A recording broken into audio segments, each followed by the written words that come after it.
দর্শক, স্বতন্ত্র বিশ্ববিদ্যালয়ের দাবিতে তৃতীয় দিনের মতো অনশন করছেন তিতুমির কলেজের শিক্ষার্থীরা।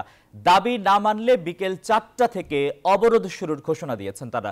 সেখানে আছেন সহকর্মী অন্তরা বিশ্বাস। আমরা সরাসরি যুক্ত হচ্ছি অন্তরার সঙ্গে। অন্তরা, কি বলছেন তিতুমিরের আন্দোলনরত শিক্ষার্থীরা?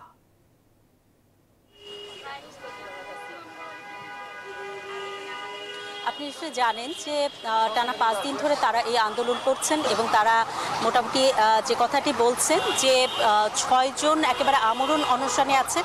তো তাদের মধ্যে 3 জন এখানে আছেন আর 3 জন আছেন সোহরাওয়ার্দী মেডিকেল কলেজে হাসপাতালে ভর্তি অবস্থায়। অর্থাৎ 3 জনের অবস্থা কিছুটা খারাপ, তারা এখানে থেকে আর আন্দোলন চালিয়ে যেতে পারছেন না। আরেকটি বিষয় আপনি নিশ্চয়ই জানেন যে আজকে বিকাল 4টায় তারা একটি ঘোষণা দিয়েছেন যে আজকে বিকেল 4টার মধ্যে যদি তাদের এই দাবি দাওয়া মেনে না নেওয়া হয় তাহলে তারা আসলে এখানে একটি অবরোধ করবেন এবং সেই অবরোধটি হবে ঢাকা উত্তর সিটি এলাকায়। এবং তারা বলছেন যে বারাসাত ব্যারিকেড কর্মসূচি পালন করবে এবং এই হুঁশিয়ারিটি তারা এরই মধ্যে দিয়েছেন।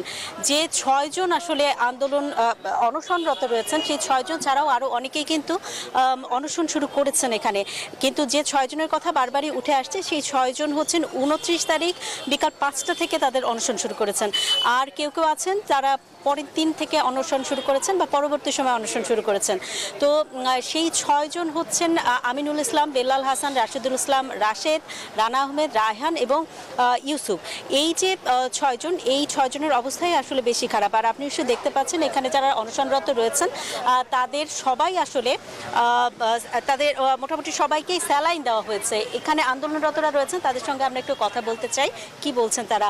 আসলে আপনাদের চাওয়াটা কি? মানে জনমানুষের ভোগান্তি হবে তো যদি আপনারা অনশন আজকে অবরোধ কর্মসূচি পালন করেন, সেক্ষেত্রে আপনাদের কি বলার আছে? জনদুর্ভোগ যেন না হয় তার জন্য আজকে আমরা আবারও যে আমাদের পূর্ব ঘোষিত কর্মসূচি যে Barasat barricade two north city, এটা 4টার পর থেকে দিয়েছি। এর মধ্যে যেন রাষ্ট্র থেকে একটা সঠিক সিদ্ধান্ত আছে। যেহেতু রাষ্ট্র জানে যে আমাদের দাবিটা যৌক্তিক, সেহেতু আমরা চাচ্ছি যে একটা নির্দিষ্ট সময়ের মধ্যে আমাদের সমস্যার সমাধানটা করে দিই, তিতুমির কলেজকে বিশ্ববিদ্যালয়ের ঘোষণাটা দিয়ে দিই, তাহলে তো আমরা রাজপথে যাব না।